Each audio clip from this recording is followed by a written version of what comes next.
नमस्कार. मी नमस्कार. आत्मनिर्भर येस मी आत्मनिर्भर या प्लॅटफॉर्मच्या माध्यमातून दर मंगळवारी आपण आधुनिक युगातील हिरकणींना भेटत असतो. प्रवास आत्मनिर्भरतेचा आधुनिक युगातील हिरकणींचा या फेसबुक लाईव्ह सिरीज मध्ये मी तुमच्या सगळ्यांचं मनपूर्वक स्वागत करते. ऍक्च्युली मला दर मंगळवारी हा एक नवीन उत्साह असतो, एक नवीन एनर्जी असते की कुठल्या हिरकणीचा प्रवास मला जाणून घ्यायचा आणि त्याचबरोबर तो तुम्हालाही जाणून द्यायचा आहे.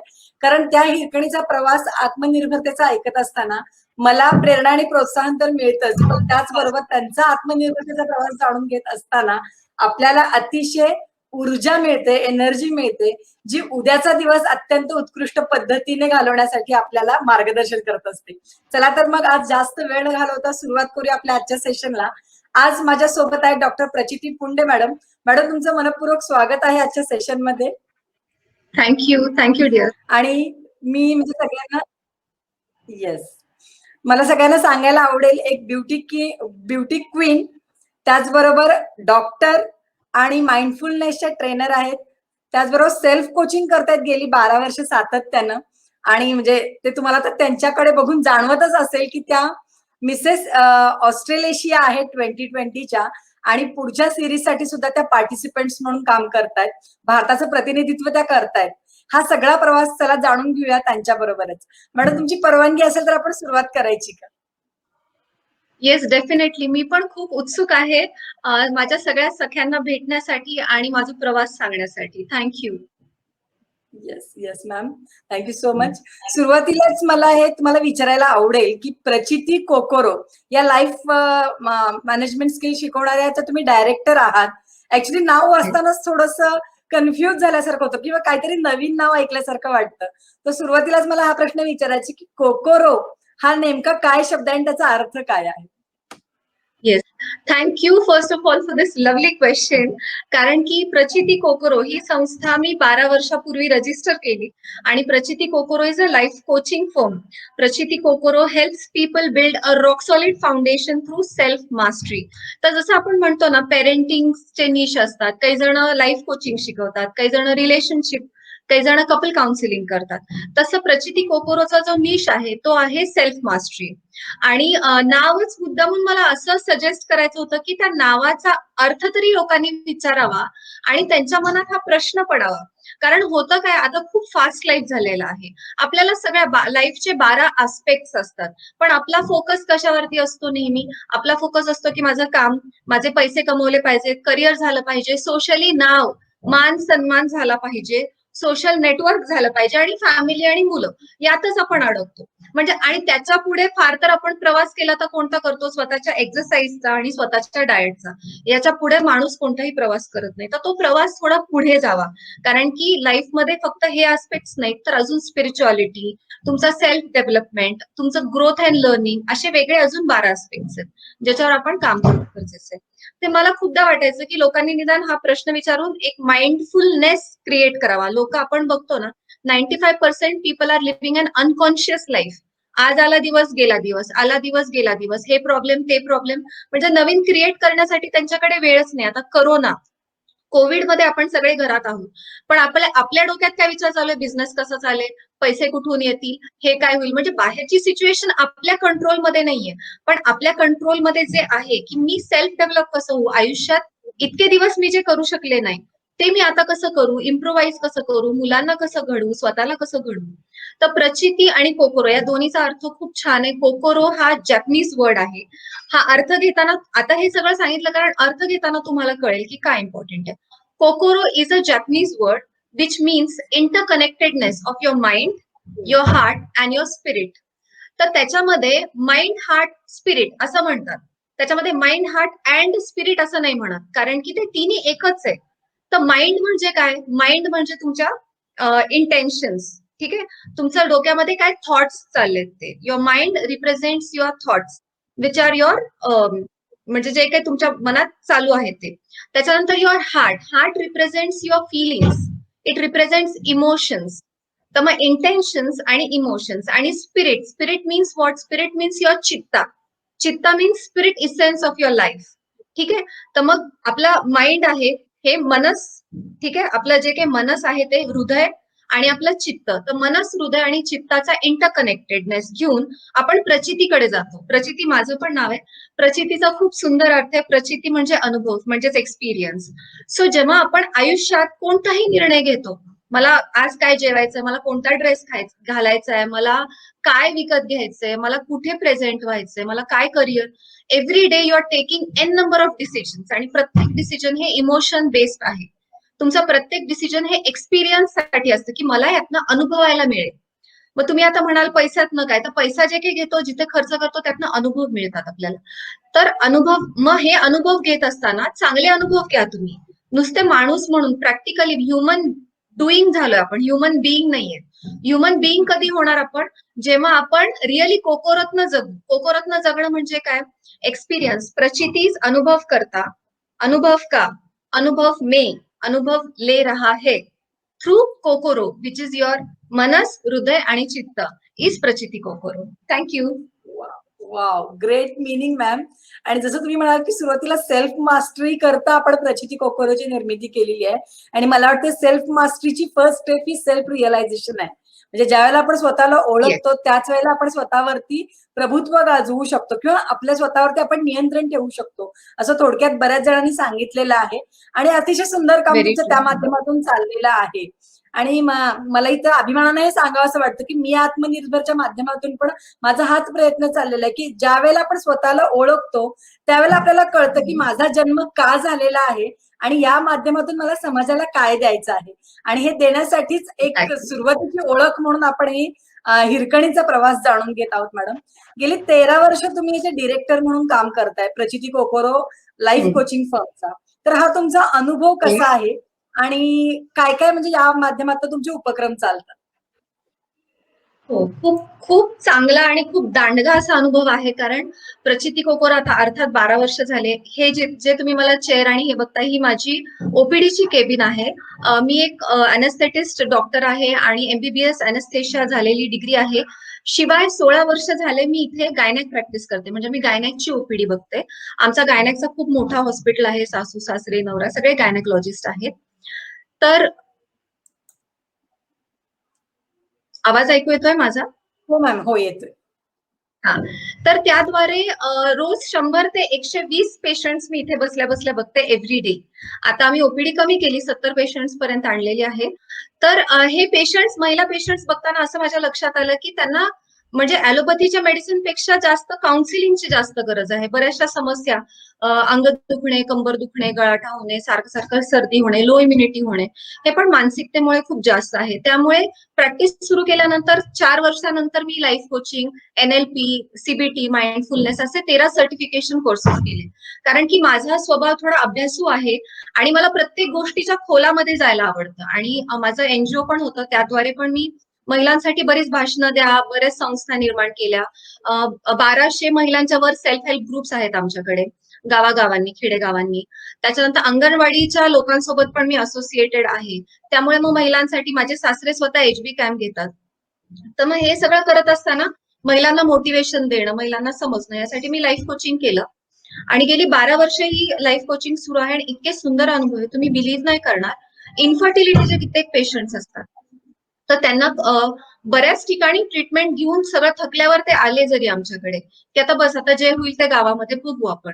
पण त्यांना जेव्हा काउन्सिलिंग केलं तर मला ऑलमोस्ट 50 to 60% रिझल्ट मिळाला त्यांच्यामध्ये. म्हणजे इन्फर्टिलिटीमध्ये सुद्धा माइंड ट्रेनिंगनी त्यांना आपण आता प्रचिती कोकोरोद्वारे मोर देन 5000 क्लायंट्स आपण केलेले, इंडिव्हिज्युअल बरं का, 1 to 1. मोर देन 550 कॅम्प्स घेतलेले आहेत. म्हणजे मी शिबिर घेतलेले 3 दिवसाचे, 5 दिवसाचे.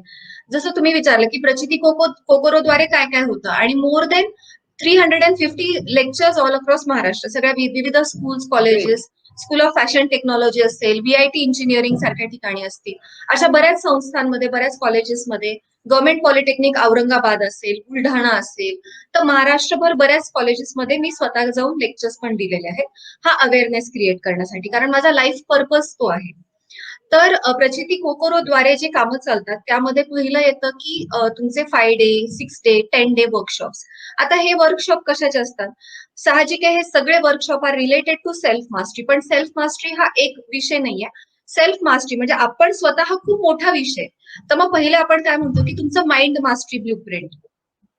माइंड मास्टरी ब्लूप्रिंट मध्ये 3 विषय येतात. मन म्हणजे नुसतं मन नसतं, तर it is your psychological health, it is your emotional health and it is your social wellbeing. ह्या तिन्ही गोष्टी माइंड मास्टरी मध्ये येतात. मग आपल्याला वाटतं सायकोलॉजिकल हेल्थ आणि इमोशनल हेल्थ एकच, मेंटल हेल्थ एकच. तर हे सगळं वेगवेगळं आहे. आपल्याला हे पण नाही माहिती की इमोशन्स वेगळे आहेत, फिलिंग्स वेगळे आहेत, अनसर्टन्टी, अँझायटी, डिप्रेशन हे सगळं वेगळं आहे. तर ते आम्ही शिकवतो की त्याला कसं डील करायचं, कसं हँडल करायचं. आणि यामध्ये नुसते लेक्चर्स नसतात, नुसते शिकवणी नसतात, तर त्याच्यामध्ये आपण ऍक्च्युअली ऍप्लिकेबल नॉलेज देतो. टेक्निकली टूल्स देतो आपण की हे टूल्स तुम्ही वापरा. मग हे झालं तर हे वापरा.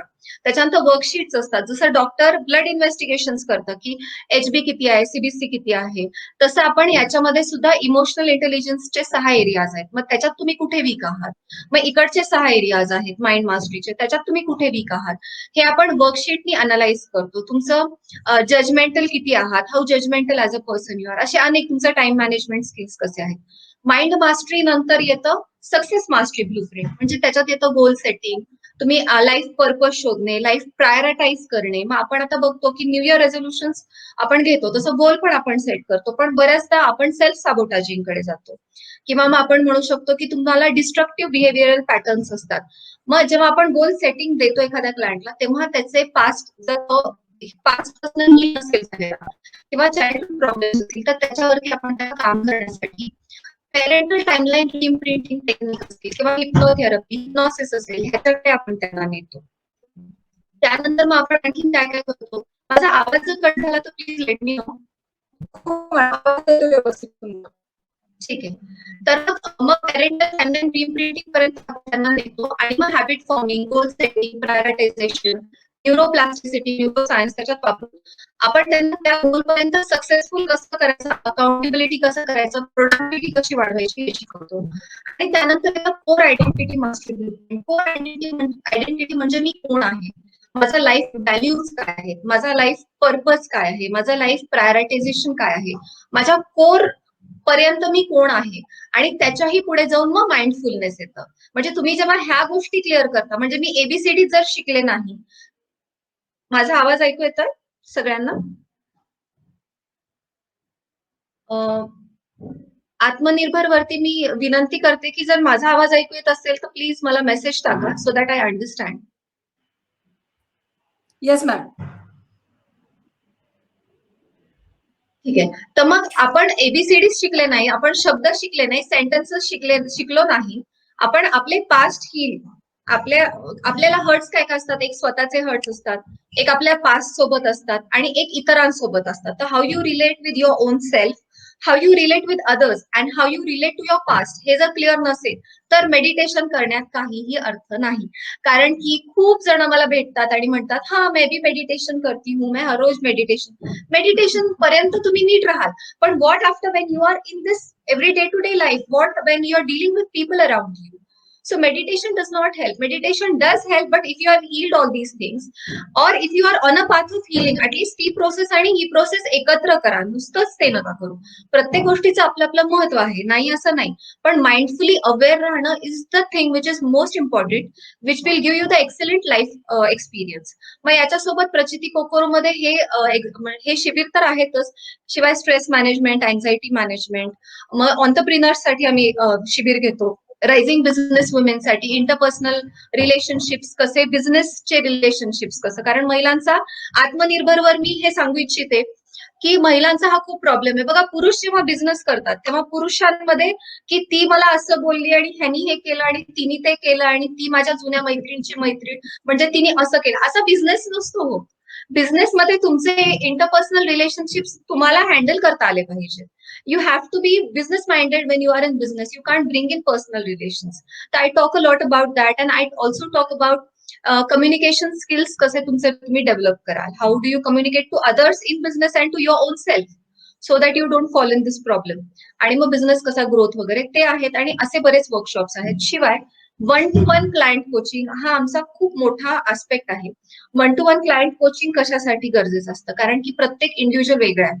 आज मला जर निळा ड्रेस सूट होत असेल तर प्रणोतीला निळा ड्रेस सूट होईलच का, हे नसतं. किंवा मला जर अमुक अमुक शॅम्पू पावडर्स लागतात तर तिला वेगळ्या लागतील. तसं आपण प्रत्येक जण युनिक आहे. मग आपण काय म्हणतो की मी हे शिबिर केलं, ते शिबिरामध्ये इन जनरल असतं. जसं आपण डॉक्टरकडे फक्त आपल्या ट्रीटमेंटसाठी जातो, आपण काही केमिस्टकडे जात नाही. किंवा सपोज एक्झाम्पल आपण सोप घेऊयात की लक्स आहे, पिअर्स आहे, हे जनरल सोप्स आहेत. पण तुम्हाला काही स्किन प्रॉब्लेम असेल तर तुम्ही स्किन स्पेशालिस्टकडे जाल आणि मग त्यांना विचाराल की मी काय वापरू. तसंच individual one to one coaching ही खूप इसेन्शियल आहे जर तुम्हाला फास्ट प्रोग्रेस इन लाईफ हवं. कारण की वेळ सगळ्यांचा इम्पॉर्टंट आहे. आज जे आयुष्य आपल्याला दिलंय, बऱ्याचदा महिला साड्यांवर, कपड्यांवर, दागिन्यांवर खर्च करतात. पण जो आयुष्याचा एक्सपिरियन्स आपल्याला मिळणार आहे, त्यासाठी आपण लाईफ कोचिंगकडे खर्च केलाच पाहिजे वन टू वन कोचिंगसाठी. कारण तुमची वेळ निघून जाते, तुमचं आयुष्य म्हणजे तुम्ही वरच्यावर म्हातारे होत चाललायत, वरच्यावर तुमचं आयुष्य पुढे जातंय. तुमच्या सोबत तुमच्या मुलांवर तुमचा परिणाम होतोय, नवऱ्यावर होतोय, तुमच्या फॅमिलीवर होतोय. तर तुम्ही one to one life coaching तर ऑप्ट केलंच पाहिजे. म्हणजे जर एखादी 5,000ची साडी आपण घेऊ शकतो, तर लाईफ कोचिंग नक्कीच घेऊ शकतो. आणि ही गोष्ट भारतात कमी आहे, पण फॉरेनमध्ये भरपूर चालते. आणि तिथे लोकांना ह्याचं महत्व आहे की हे सगळं लोकांना दाखवण्यासाठी कपडे दागिने, पण माझ्यासाठी आहे की मी हील होणं आतमधनं आणि माझा लाईफ एक्सपिरियन्स नीट असणं, त्यासाठी मी नक्कीच खर्च करेन. तर प्रचिती कोकोरोद्वारे ही सगळी कामं चालतात. अजून बरीच कामं आहेत. तर येतीलच ती हळूहळू आपल्या इंटरव्ह्यू मधून पुढे. थँक्यू. नक्कीच, नक्कीच मॅडम. आणि खरंच म्हणजे प्रचिती कोकोरोचं मला वाटते ओव्हरऑल परफॉर्मन्स जो आहे तो सेल्फ डेव्हलपमेंट वरती जास्त आहे. जसं आपण येस. म्हणतो की का शोधणं फार महत्वाचं आहे आणि ते का हा. शोधून देऊन त्या मार्गावरती आणण्याचं काम प्रचिती कोकोरोच्या माध्यमातून चालतं.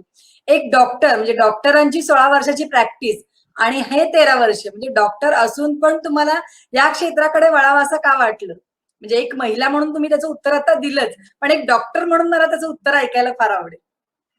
येस, एक डॉक्टर म्हणून आता तसं बघायला गेलं तर I am a blessed child. म्हणजे माझ्या जन्मापासूनच मला 2 सायकिक सेन्सेसची एबिलिटी आहे. ही गोष्ट मलाच कळाली 12-13 वर्षांपूर्वी. ठीक आहे. तर माझ्यामध्ये क्लॅरिकॉग्निझन्स आणि क्लॅरी एम्पॅथी हे 2 सायकिक एबिलिटीज आहेत. Claircognizance is clear understanding of things. म्हणजे मी लहान होते, मला आजही आठवतं की 2 वर्षाची मी असताना मी काय सांगू शकायची. मी माझ्या आई वडिलांशी कसे मॅच्युअर्ड, आणि सगळे म्हणायचे ही खूप मॅच्युअर्ड आहे, वयापेक्षा जास्त मॅच्युअर्ड आहे. आणि एकीकडे क्लॅरी कॉग्निझन्स होता आणि एकीकडे क्लॅरी एम्पथी होती. क्लॅरी एम्पथी म्हणजे जेव्हा मी रूम मध्ये जाते एखाद्या, तर त्या लोकांना काय भावना आहेत या माझ्यामध्ये येतात पटकन, आणि मला असं वाटतं की त्या माझ्या आहेत. तर मग जेव्हा त्या मला असं वाटायचं की माझ्या आहेत, तुम्ही अचानक खेळता, कारण लहान मुलांना काय कळत असतं, 5 वर्षाची 6 वर्षाची असताना खेळता खेळता अचानक रडणे, अचानक टेन्शन घेणे, अचानक सिरियस होणे. मग मग सगळ्यांना कन्फ्युजन व्हायचं की अरे किती वेडी आहे, किती हे, म्हणजे ते पण नाही कळायचं. हे सगळ्या दोन्ही गोष्टी सायमल्टेनियसली, म्हणजे देव जेव्हा एक एबिलिटी देतो त्याला कव्हरिंग दुसरी एबिलिटी पण देतो, कारण एक लाईफ पर्पजवर असतो आपण. आणि हे सगळं करता करता मला खूप असं त्रास व्हायचा, कारण हे बोलून कुणी समजायचं नाही. सगळ्यांना वाटायचं ही स्वप्न बघते, सिरियल बघते, त्यामुळे अशा मोठ्या मॅच्युअर्ड गोष्टी करते किंवा हे ते. आणि 8वी मध्ये मग मी सद्गुरूंची पोथी घेतली. मग मी मेडिटेशन करते ते 8वी पासून, माइंडफुलनेस करते ते माझ्या 8वी पासून. अर्थात तेव्हा मला माइंडफुलनेस माहिती नव्हतं, तेव्हा मला सेल्फ रिफ्लेक्शन, सेल्फ मास्टरी माहिती नव्हतं, पण हे मी करते 8वी पासून. आणि 12वी मेडिकलला गेल्यानंतर मला हे अजून जास्त रिअलाइज व्हायला लागलं, कारण रोज पोथी घेतली म्हणजे मी काय उपवास करायची नाही किंवा ध्यानात बसायची नाही. फक्त मी अवेअर असायची. I was very mindfully aware of what emotions are going on within me. How do I control them? How do I ask questions to Sadhguru, की सद्गुरू मला हे वाटतंय, हे का वाटतंय? तुम्ही मला सांगा. दत्ताचे अवतार आहेत ते, आता नाहीये, पण पोथीमध्येच होते ते, आणि त्यांना मी मनोभावे मानलं. मग रोज रात्री झोपताना प्रश्न विचारून झोपायचं, सकाळी उठलं की मला उत्तर मिळायचं. आता मला कळतं की रात्री झोपताना सबकॉन्शियस अलर्ट असतं, आणि early in the morning when you wake up at 5 o'clock or 4 o'clock you get answers to those questions. तर ते माझं तेव्हापासून व्हायला लागलं. आणि हे सगळं करता करता वडील डॉक्टर होते, आणि मला पण डॉक्टरकीचा खूप आवड होती. मी ऑपरेशन्स वगैरे अगदी 5वी-6वी पासून त्यांच्यासोबत बघायची, आणि मला लोकांना बोलणं खूप आवडायचं. I love to connect with people. म्हणून मग मी मेडिकल प्रॅक्टिसमध्ये आले. मेडिकल प्रॅक्टिस सुरू तर केली, पण माझं मन तिथे रमेना, कारण I wanted the exact result for my patients. आणि मी स्वतः, माझी मुलं आजारी होती, म्हणजे जसं तुम्ही विचारलं की महिला म्हणून तर ठीक आहे, महिलांसाठी तुम्ही केलं, पण माझ्या घरात स्वतः माझी मुलगी आजारी होती. तिला टॉन्सिलायटिस, ऍडिनॉइड्स होतं, आणि तिला स्टिरॉइडवर स्टिरॉइड, 5-5 अँटीबायोटिक्स, रात्रभर ती खोकायची, झोप नाही यायची. मग फळं नको खाऊ, आईस्क्रीम नको खाऊ, हे नको खाऊ, ते नको खाऊ. मग हे सगळं करता करता मला खूप असं म्हणजे तिच्यासाठी, कारण मी एम्पथाइज करायची ना, मग मला खूप काळजी वाटायची आणि हे करता करता मला होमिओपॅथी सापडलं. मग प्रिडिक्टिव्ह होमिओपॅथीचं ट्रीटमेंट तिला सुरू केली. मग हळूहळू ती आईस्क्रीम हे ते सगळं खाऊ शकायला लागली. मग माझा मुलगा झाला. मुलगा झाल्यावर तो खूप आजारी होता. मग तो तर होमिओपॅथी तर होतच, पण त्याला अजून म्हणजे तो खूपच सीरियस होता. त्याचं मी नाही सांगू शकत, पण खूपच म्हणजे लाईफ एंड डेथ सिच्युएशनमध्ये तो 3 वर्ष होता आणि त्या 3 वर्षाच्या काळात पूर्ण मी हेल्थ सायन्सेसचा अभ्यास केला. म्हणजे allopathy, homeopathy, Ayurveda, holistic healing practices, शिवांबू साधना, पंचतत्व साधना मी स्वतःही केल्या, त्याच्यावरही केल्या आणि अक्षरशः मरणाच्या दारातनं त्याला बाहेर आणलं 3 वर्ष. सगळे डॉक्टर्सना आश्चर्य वाटतं, सगळ्या माझ्या घरच्यांना आश्चर्य वाटतं म्हणजे आणि कुणालाही न सांगता फक्त त्याला डेडिकेटेड हेल्थवर मी अभ्यास केला. आणि मग लाईफ कोचिंग तर आलं त्याच्यासोबत. आणि मग माझा ॲलोपॅथीचा हे थोडंसं मी जिथं गरज आहे, गरज सगळ्याच मेडिसिन्सची असते म्हणून त्याचा शोध झालेला आहे. पण जिथं गरज आहे तिथं ॲलोपॅथी, जिथं गरज आहे तिथं काउन्सिलिंग, कोचिंग हे करत करत मग तो अभ्यास डीपन होत गेला. मे बी त्याच लाईफ पर्पजसाठी मी जन्माला आले होते. म्हणून मग त्याच्यावर मी कंटिन्यू केलं. कारण माझा सोल जे आहे, अलाइनमेंट म्हणतो आपण, सोल पर्पज जो आहे, तो मी म्हटलं ना, वी आर नॉट ह्युमन डुईंग्स. जसं मी माझ्याकडे डॉक्टरची डिग्री आहे, तर मी काय डॉक्टर की मला पटत नसतानाही करू असं नाही होणार. I have to be aligned with my soul purpose for what I was born. कदाचित 12वीत माझी जी अंडरस्टँडिंग लेवल होती मेडिकल घेतानाची ती वेगळी असेल. पण ती पण माझ्या लाईफ पर्पज कडेच वळणारी होती, कारण मी मेडिटेशन मध्ये होते. मग तो सगळा अभ्यास मला आता कामी येतो ह्या सगळ्या ह्याच्यासाठी. आणि एक्झॅक्टली हाच लाईफ पर्पज मला म्हणून मी मॉडेलिंग मध्ये उतरले, कारण मॉडेलिंग एक असं प्लॅटफॉर्म आहे की जिथे आपण आपला मेसेज जास्तीत जास्त लोकांपर्यंत पोहोचवू शकतो. म्हणून मी यावर्षी भारताला रिप्रेझेंट करणार आहे आणि जगाला भारताकडे हे जे होलिस्टिक हेल्थ प्रॅक्टिसेसचं इतकं सुंदर देणगी आहे ती मला पोहोचवायची आहे. थँक्यू. नक्कीच, नक्कीच मॅडम. आणि खरंच इथे हिरकणी हे नाव खरोखर सार्थ ठरतं. कारण तुमच्या मुलाला तुम्ही मरणाच्या दारातनं परत आणलेलं आहे. एक ती हिरकणी होती जी स्वतःच्या मुलासाठी तो कडा उतरून आली होती आणि जिथं सगळ्यांचे हात टेकले होते तिथं तुम्ही प्रॅक्टिस करून किंवा तुम्ही पूर्ण सगळ्या पॅथींचा अभ्यास करून तुमच्या मुलासाठी ते सिद्ध केलत की बाबा मला तुझ्या मताप्रमाणे आणि जे काही जन्म परमेश्वरानं दिलाय तो जगण्यासाठी तुला येस. सार्थक करायचं यासाठी तुम्ही ते काम केलं. फार सुंदर अनुभव मॅडम तुम्ही सांगितलात. आणि जसं आता तुम्ही म्हणाला की हा मेसेज सगळ्यांच्या पर्यंत पोहोचवायसाठी तुम्ही मॉडेलिंग कडे वळला. मला तर हो. त्या मॉडेलिंग विषयी जाणून घ्यायला फार आवडेल, कारण मॉडेलिंग म्हणजे ब्युटी विथ ब्रेन असं म्हटलं जातं दरवेळेला. हो. म्हणजे फक्त सुंदर असून चालत नाही, तर त्या सुंदरतेला बुद्धीची पण जोड असावी लागते. तर याविषयी तुम्ही येस. काय सांगाल तुमच्या मॉडेलिंगच्या प्रवासाविषयी? येस. ऍक्च्युली मॉडेलिंगचा प्रवास तर खूपच आश्चर्यकारक होता माझ्यासाठी. म्हणजे जसं आपण म्हणतो ना, की चांगली लोक जी असतात, आपण जेव्हा आपली कर्तव्य करत जातो, एक स्त्री जी असते ती पहिला विचार मुलांचा आणि घराचा करते आणि मग प्रोफेशनचा करते. आयडियली नवरा बायकोपैकी दोघांपैकी एकाने तरी मुलांची जबाबदारी घेणं गरजेचं असतं आणि शक्यतो ती महिला घेते. तर मग मुलांचं अक्षरशः मी म्हटलं जसं आनंदसाठी मी 3 वर्ष पूर्ण हेल्थचा अभ्यास केला. अगदी त्याला म्हणजे त्याच्यासोबतच राहायला लागायचं मला. त्याच्यानंतर मुलीची माझी आता रिसेंटली 9वी-10वी होती. मुलं माझी पुण्यात, कारण करमाळ्यामध्ये शाळा नाहीये. तर मुलांना मी पुण्यात शिकायला ठेवलं होतं आणि तिची 10वी म्हणून मी पहिले मी फ्रायडे, सॅटर्डे, संडे त्यांच्यापाशी असायची आणि एक्झामच्या वेळेस आणि इकडे ओपीडी करणे, तिकडे मुलांपाशी जाणे असा माझा दुटप्पी प्रवास सुरू होता. आणि असं ऑलमोस्ट 2 ते 3 वर्ष चाललं. मग मागच्या वर्षी मी सेटल झाले पुण्यामध्ये आणि तिकडून कधीतरी इकडे असा उलटा प्रवास सुरू केला मुलाच्या शिक्षणासाठी. पण ते होत असताना थोडा वेळ पण असायचा आणि कुठे मला अॅनेस्थेशिया जॉइन पण करायचं नव्हतं, कारण अर्थात मुलांसाठी घरी होते मी. तर मग मला असंच आणि मला पॅजेंट अजिबात माहिती नव्हते, की मला वाटायचं ऐश्वर्या राय, सुष्मिता सेन मिसचेच पॅजेंट्स असतात, मिसेसचे नसतात. पण एक उडतं दिवाळीच्या आधी साधारण माझ्याकडे फ्लायर आलं आणि तिथे बरेच स्पीकर्स येणार होते त्या सेशनमध्ये. तर मिसेस पुणे ऑडिशन होतं, विया मिसेस पुणे, आणि त्याच्यात डॉक्टर पल्लवी आलाप देशपांडे किंवा आणखीन असे स्पीकर्स येणार होते. तर त्याच्या ओढीने मी तिथे गेले आणि मग त्या म्हटले की ऑडिशन दे. मी ऑडिशन दिलं, मी सिलेक्ट पण झाले. मिसेस इंडियासाठी डायरेक्ट नाव माझं गेलं. त्या दरम्यान वा. मेडिक्वीन पण मी केलं, एक प्रॅक्टिस व्हावी म्हणून. तर मेडिक्वीनचं पण त्यामुळे डॉक्टरसाठी पेजंट आलेलं, एक प्रॅक्टिस म्हणून ते केलं. मिसेस इंडिया मी जिंकले पण.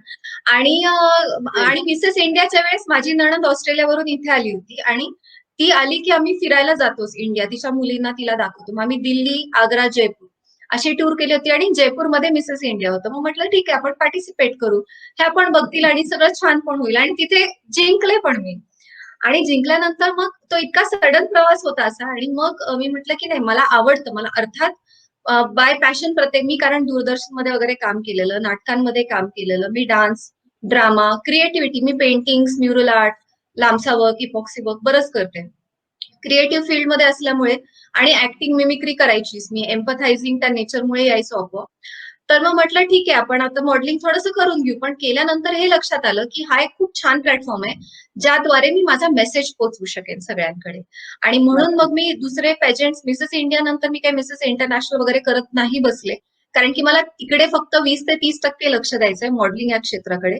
माझं 70 ते 80% लक्ष हे माझ्या लाईफ पर्पजकडे आहे, जे आहे प्रचिती कोकोरद्वारे सेल्फ मास्टरीचं आणि माइंडफुलनेसचा अवेअरनेस क्रिएट करायचं. सो मग हा फक्त एक प्लॅटफॉर्म आहे जो मी युज करतेय. डेफिनेटली जसं तुम्ही म्हणालात की मॉडेलिंग, तर मॉडेल्स ह्या वेगळ्या असतात. मॉडेल, परवाच मी एक शिबिर घेतलं मॉडेलिंग, आणि मॉडेलिंग या क्षेत्रामध्ये मी आता सेल्फ मास्टरी पोहोचवते. म्हणजे मला ते खूप छान वाटतं की मी आउटसाइड लोकांसाठी, म्हणजे डॉक्टर्स जे असतात, एक वेगळ्या दृष्टीने बघितलं जातं की ह्या डॉक्टर आहेत आणि ह्या कसं काय मॉडेलिंग करतायत. म्हणजे त्या लोकांना हा बघण्याचा दृष्टिकोन नीट व्हावा. पहिली गोष्ट की कुठलेही रूल्स आणि रेग्युलेशन्स नसतात, जोपर्यंत तुम्ही क्लिअर आहे तोपर्यंत ते नसतात. आणि तिथल्या क्षेत्रातल्या लोकांना फक्त एक्सटर्नल ब्युटी नसते, तर it is all about your inner self. तर त्यासाठी मी आता मॉडेलिंग या क्षेत्रामध्ये जे कोर्सेस मी घेते ते आहेत इंटरनल ब्युटी बद्दल, की जे which talk about mindfulness, which talks about your personality development, but it is all from your inner core. तर मॉडेलिंग या क्षेत्रामध्ये मी ही नवीन ट्रेंड आणती आहे की तुम्ही फक्त एक्सटर्नल ड्रेसिंग कसं असलं पाहिजे किंवा काय हे न बघता आतलं इनर ब्युटीवर कसं काम करणार. आणि याचे अनेक कोर्सेस आहेत माझे जे सध्या चालतात. मध्ये मी लोकमतद्वारे डॉकवर्क झालं होतं, डॉक्टरसाठी पेजंट झालं होतं, तिथं पण मी ग्रुमिंग दिलं त्यांना. I talked about inner beauty. आणि हे का, तर परवा जसं मी म्हटलं की मॉडेल आणि ब्युटी क्वीन किंवा पॅजंट क्वीन ह्याच्यात सगळ्यात मोठा फरक हा आहे की मॉडेल ही स्वतःला एखाद्या प्रोडक्टला किंवा ड्रेसला मॉडेल करत असते. म्हणजे ती एक्सटर्नली दाखवत असते जास्त की हा ड्रेस किंवा हे मेकअप, हे हेअर. पण ब्युटी क्वीन जी असते, जसं तू म्हणालीस की beauty with brain, beauty queen जी असते she is with a purpose. She does not need external appearance first, because her personality speaks in itself. कारण की ती डेफिनेटली. पूर्ण जगाला इन्फ्लुएन्स करते, ती दाखवतीये की मी कोण आहे, काय आहे. आणि she is a role model for women empowerment. की you can being in to bold, हे पॅजेंट मध्ये एंटर होणं म्हणजे it is all about boldness, जो आपला समाज ऍक्सेप्ट करत नाही. तर मी बोल्डली ऍक्सेप्ट करते आहे, मला जे हवं ते करण्यासाठी, जे प्रोफेशन माझं आहे ते एनहान्स करण्यासाठी. But at the same time I am not showcasing me, I am showcasing my personality, my inner ethics. आणि येस, हा माझा प्रवास आहे. यावर्षी मी मिसेस युनिव्हर्स ऑस्ट्रेलिया झाली आहे. मिसेस युनिव्हर्स जे होणार आहे साऊथ कोरियामध्ये, तिथे मी जाते आहे. मी भारताचं प्रतिनिधित्व तिथे करणार आहे. तिथे 90 कंट्रीज ऑफ द वर्ल्डच्या विमेन येतात, म्हणजे प्रत्येक देशातनं एक एक सिलेक्ट केली जाते आणि ती तिथे येते. सो इमॅजिन करा की हा किती चांगला प्लॅटफॉर्म आहे, जिथे 89 कंट्रीजना मी भारताचा मेसेज पाठवेन. Definitely. So that's the reason why I have chosen this. And I insist people on Atmanirbhar and all those who are watching me live to please like and follow my Facebook page and Instagram page so that I can extend my reach for Mrs. Yes, Universe. Thank definitely. you. आणि तुमच्या त्या प्रवासासाठी तुम्हाला खरंच मनपूर्वक शुभेच्छा. मला खात्री आहे, कारण ज्या उद्देशानं तुम्ही त्या प्लॅटफॉर्मवरती जाताय, तो उद्देश तर निश्चितपणे साध्य होणारच आहे. पण ते टायटल जे आहे ते सुद्धा तुम्हाला मिळेल अशी मी प्रार्थना आज ईश्वरचरणी करते. आणि पुन्हा एकदा Oh, तुम्हाला thank you शुभेच्छा देते. so much. या सगळ्या बरोबरच स्किल कनेक्ट फाउंडेशनच्या फाउंडर डिरेक्टर म्हणून सुद्धा तुम्ही काम करताय. सर, त्या Yes. फाउंडेशन विषयी थोडंसं सांगा ना. येस, आता रिसेंटली आम्ही स्किल कनेक्ट फाउंडेशन मध्ये एक अखी छान अशी टीम तयार केलेली आहे. तर स्किलिंग इंडियाद्वारे माझा पण सत्कार झालेला आहे. स्किलिंग इंडिया NSDC टीमद्वारे आणि FSDO team, federation of skilling development organisation, Bharat सरकारद्वारा ही टीम होती. तर त्यांच्याद्वारे मी 2015, 16, 17 साली भरपूर करमाळ्या या ठिकाणी काम केलं. त्या शोधात मी पुण्यातही होते की मला असा ग्रुप कधी मिळेल, आणि स्किल कनेक्ट हा ग्रुप मला मिळाला, जिथे आता बरेच आम्ही 4 जणी आहेत. मग त्या सोनाली सरीपल्ली जी असतील किंवा डॉक्टर मिताली असेल किंवा श्रुती पाटोळे क्लॅरेन्स, मी स्वतः आहे आणि गौरी चंद्रयान मॅम. गौरी चंद्रयान मॅम ह्या अ, आपल्या नितीनजी गडकरींच्या मानलेल्या बहीण आहेत आणि त्या स्वतः आपल्याला एमएसएमई स्कीमसाठी आणि इतर गव्हर्नमेंट स्कीमसाठी सपोर्ट करतायत. तर स्किल कनेक्ट हा एक विजन आणि लाईफ पर्पज घेऊन एक हा ग्रुप आलेला आहे, जिथे आपण जास्तीत जास्त महिलांना कनेक्ट करतो आहोत. तिथे आपण अशी सिस्टीम तयार करतोय की राईट फ्रॉम युअर, जर तुम्हाला माहिती नसेल की मला एम्प्लॉयबिलिटी सेक्टरमध्ये जायचंय का ऑन्टरप्रिनर, आत्मनिर्भर नारी हा पण आमचं पण हे आहे की तिला आत्मनिर्भर व्हायचं तर तिला घराबाहेर पडलं पाहिजे. मग तिने काय करायचं, ती एम्प्लॉयबिलिटी मध्ये जाणार का ऑन्टरप्रिनरशिप मध्ये, हे तिला जर कळत नसेल तर आम्ही कसं ते चूज करायचं हे गोल सेटिंगद्वारे तिला दाखवणार. त्यासाठी तिला ज्या ज्या स्किल्स लागतील, समजा तिला एम्प्लॉयबिलिटी सेक्टरकडे जायचंय तर तिथं इंटरव्ह्यूसाठी किंवा ह्याच्यासाठी जे काही स्किल्स लागतील त्याचं सगळं ट्रेनिंग उपलब्ध असेल. Right from training to job लागण्यापर्यंत टू सॅलरी मिळण्यापर्यंत. किंवा ऑन्टरप्रिनरशिप असेल तर ते एमएसएमई द्वारे रजिस्ट्रेशन असेल, फर्म रजिस्ट्रेशन असेल, त्याच्यानंतर तिला तिथं परत तिचं प्रोडक्ट एस्टॅब्लिश करणे असेल, तिला महिलांचा स्टाफ हवा असेल, शिवाय विक्रीपर्यंत, विक्रीचे जे ऑनलाईन पोर्टल्स असतील किंवा ऑफलाईन विक्री असेल, तर ही सगळी एक अशी चेन आपण तयार करतो आहोत विमेनची, विमेन सेक्टर मध्ये, ते connecting sector. So that is skill connect. So we are connecting everybody on the employability and entrepreneurship sectors. आणि ह्याच्यात आमच्यासोबत एमएसएमई चं असणार आहेत, एमएसएमईचा सपोर्ट आहे आम्हाला, कॉस्मॉस बँकेचा सपोर्ट आहे आपल्याला, फायनान्शियल सपोर्टची जर गरज असेल तर ती आपण देऊ शकतो. आपल्याला गव्हर्नमेंट ऑफ इंडियाचा सपोर्ट आहे. तर विविध स्कीम्सद्वारे, विविध वर्कशॉप्सद्वारे आम्ही हे करतोय. आणि रिसेंटली सगळ्यांना मी सांगू इच्छिते की आता 12 तारखेला आमचा एक फ्री ऑन्टरप्रिनरशिप वर्कशॉप आहे, जिथे आम्ही 24 स्पीकर्स असणार आहेत. आम्ही व्हॅल्यू ऍडिशन्स देणार आहेत. तर ह्याचा फॉर्म तुम्हाला स्किल कनेक्ट या ग्रुपवर मिळेलच. स्किल कनेक्ट हा फेसबुक ग्रुप तुम्ही जॉईन करा, तिथे तुम्हाला तो फॉर्म मिळेल आणि तो फॉर्म भरला की तुम्हाला फ्री वर्कशॉप मिळेल.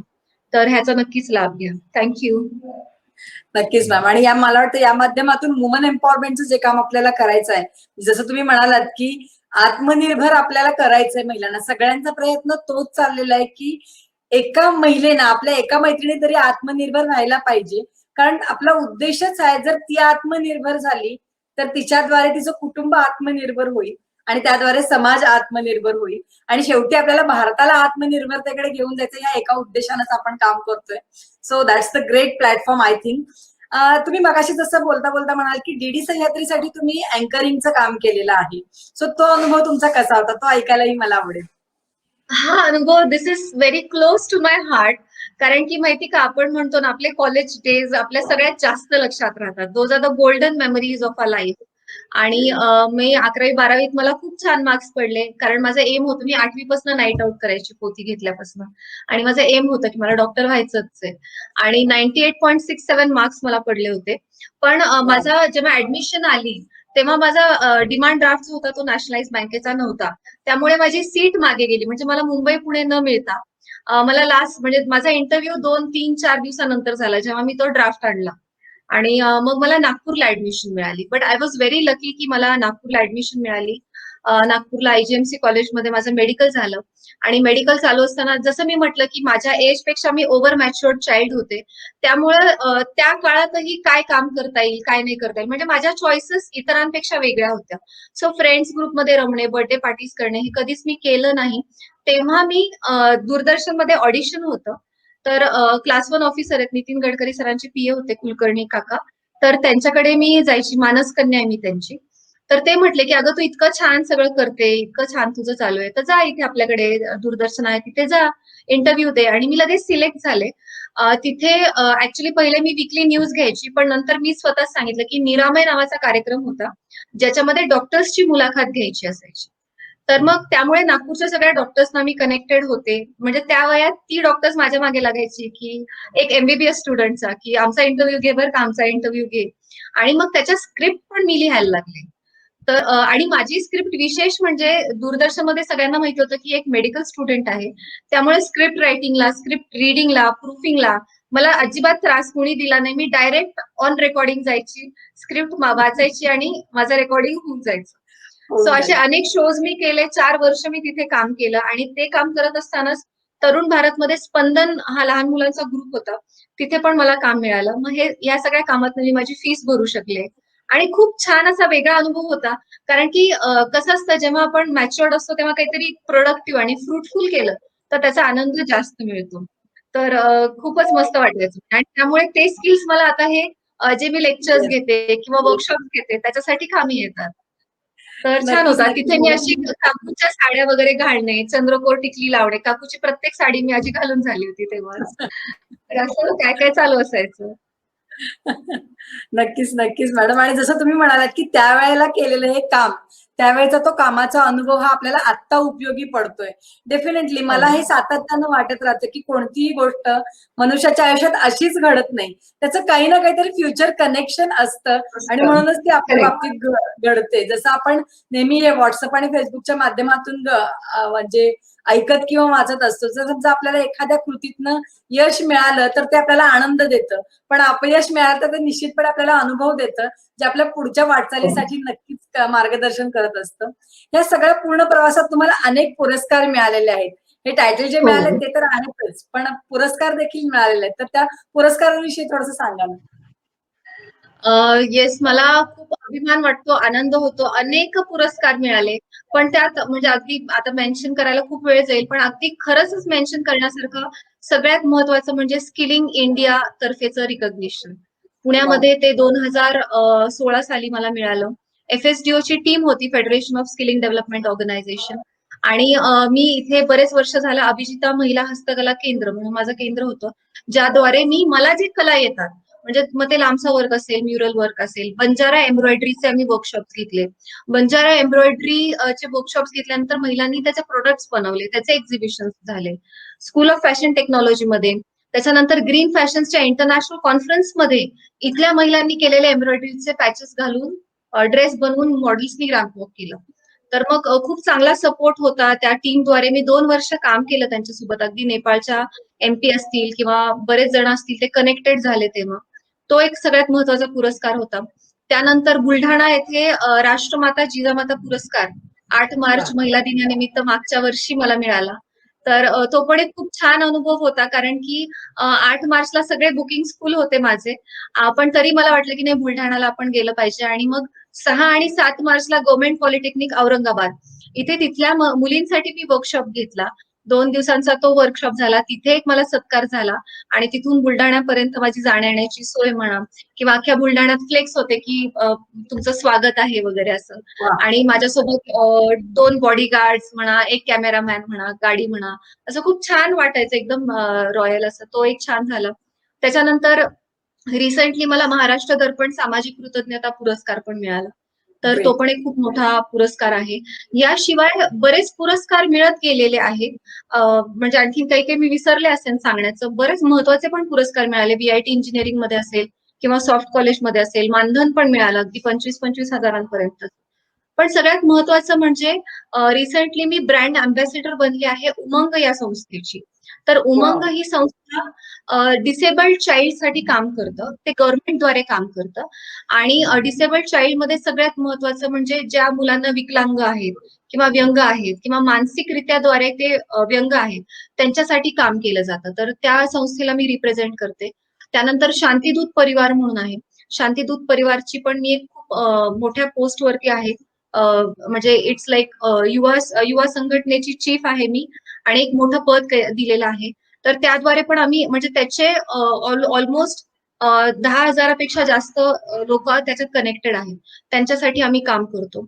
शिवाय मग बऱ्याच ठिकाणी ब्रँड अँबॅसेडर आहे. जयपूरची ब्रँड अँबॅसेडर आहे.